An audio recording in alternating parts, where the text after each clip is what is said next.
Hi there.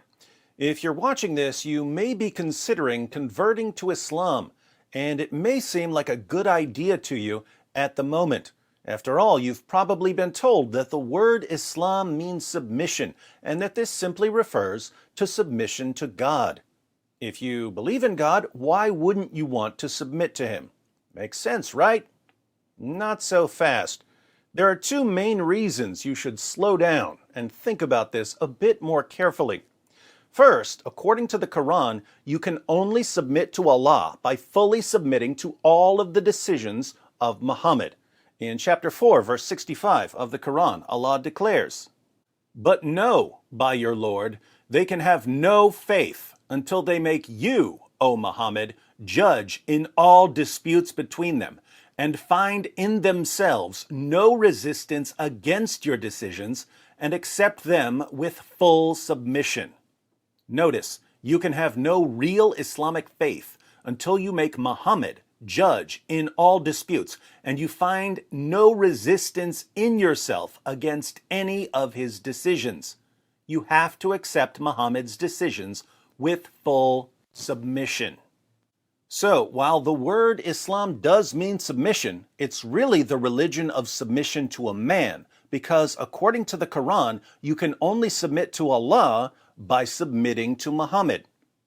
Who was Muhammad? He was an illiterate 7th century Arabian caravan robber and warlord. As a rule, before you unquestioningly accept all of the teachings of an illiterate 7th century Arabian caravan robber and warlord, you should really make sure you can trust him as a prophet. And that requires carefully examining his life and teachings along with the so-called evidences of his prophethood. The second reason you should proceed with caution here is that Muhammad ordered his followers to execute anyone who leaves Islam. For instance, in Sunan an-Nasai 4067, we read, "The Messenger of Allah said, 'Whoever changes his religion, kill him.'" So, if you convert to Islam without doing any careful research, and you later decide to leave Islam, you'll be under a death sentence for the rest of your life. Islamic preachers will send you threats, warning you that once they're in power, you'll be executed.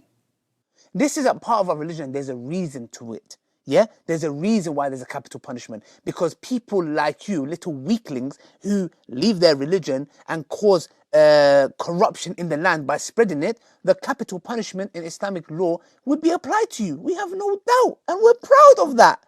Yeah? Capital punish will be applied in an Islamic state. Yeah? Converting to Islam isn't like joining a club that you can simply leave once you change your mind. It's something that follows you forever through threats of violence.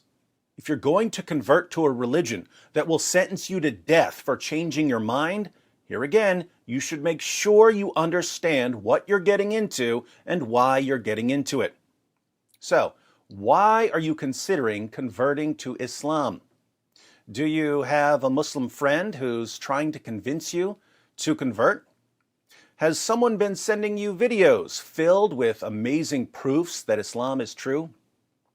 Did you bother to carefully examine these proofs that were presented to you? Did you look up the references? Did you research responses to these arguments? No, you didn't. Because if you had carefully examined the arguments for Islam, we wouldn't be having this conversation right now. You wouldn't be thinking about converting.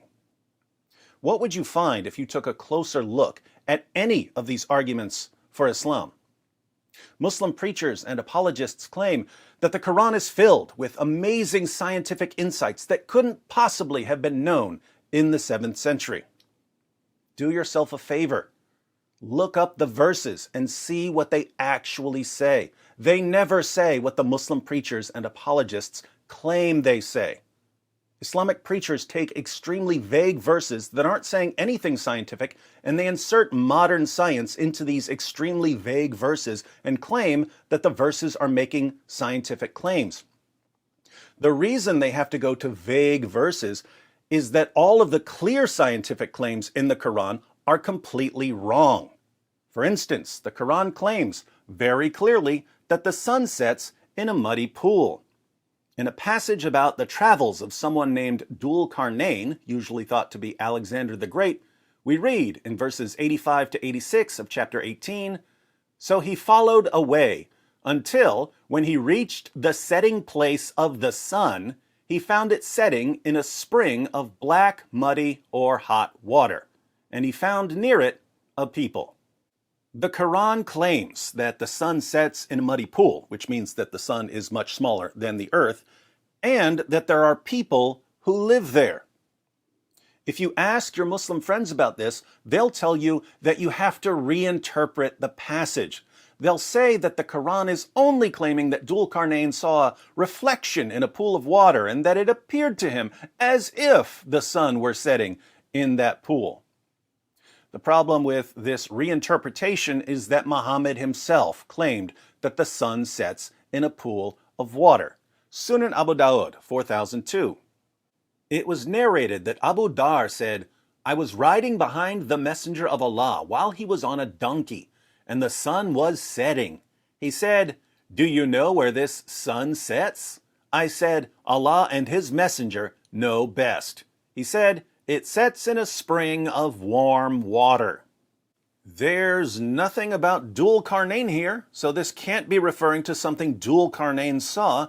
This is Muhammad telling his companions what happens to the sun when it sets. Like Allah in the Quran, Muhammad claims that the sun sets in a pool of water. You'll find these kinds of things all over the Quran. The Quran claims that semen is formed between the backbone and the ribs, that the earth is flat, that there are 7 earths, that the sun orbits the earth, that human embryos are blood clots, that the sky would fall on the earth if Allah didn't hold it up, and that stars are missiles that Allah uses to shoot demons who try to sneak into heaven.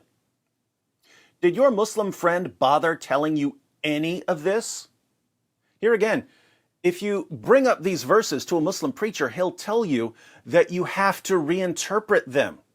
Notice, you have to reinterpret all of the clear scientific claims of the Quran because they're all wrong. Then you have to insert modern science into hopelessly vague verses in order to get the scientific miracle. Is this a good reason to submit to all of the decisions of an illiterate 7th century Arabian caravan robber and warlord? Perhaps you've been told about the miraculous preservation of the Quran. There's only one Quran, perfectly preserved right down to the letter from the time of Muhammad. Let me guess, whoever told you about the miraculous preservation of the Quran didn't bother telling you that, according to Muslim sources, entire chapters of the Quran were lost because Muhammad's companions were too lazy to recite them. He didn't bother telling you that hundreds of verses were lost because the only people who had them memorized died in battle.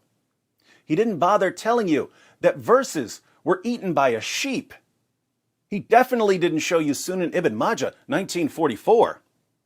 It was narrated that Aisha said, "The verse of stoning and of breastfeeding an adult 10 times was revealed, and the paper was with me under my pillow. When the Messenger of Allah died, we were preoccupied with his death, and a tame sheep came in and ate it." Those verses were part of the Quran. They're not in the Quran today. What happened to them?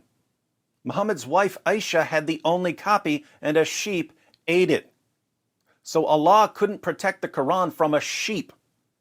According to Muslim sources, Uthman, the third of the rightly guided caliphs, had to burn countless copies of the Quran to cover up all the differences. And even that didn't work because there are still different versions of the Quran even today. Muslim scholars are now being forced to admit that there are different versions of the Quran. Today, most Muslims read the Quran in a text that is referred to as the Egyptian edition of 1924.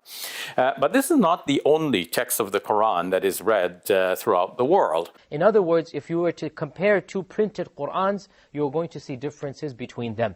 And this is something that many people are unaware of and many people have heard but are not fully familiar with, especially those who have been exposed to some of our brothers who live in Algeria or Morocco or other North African countries. They recite the Quran in a slightly different way. Not just a voice or not just a speaking style, but also changes in letters and words and harakat. And it's very clear to you and to every single very advanced student and specialist that the standard narrative has holes in it. That's what I'm going to say.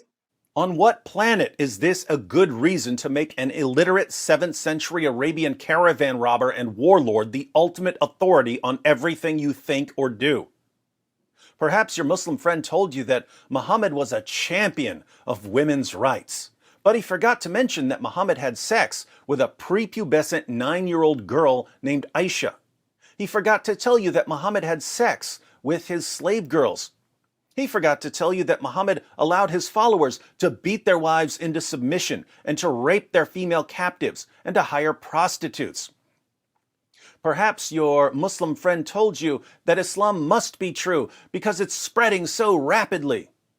I have no idea why something growing rapidly would mean that it's true, but I bet your friend didn't tell you why Islam is growing so rapidly. The same Pew Research study that said that Islam is the world's fastest growing religion also said that the primary reason for Islam's rapid growth is high birth rates. Why do Muslims have higher birth rates than other groups? It's because of the impact Islam has on women and girls. In many parts of the Muslim world, educating girls is frowned upon. Women having careers is frowned upon.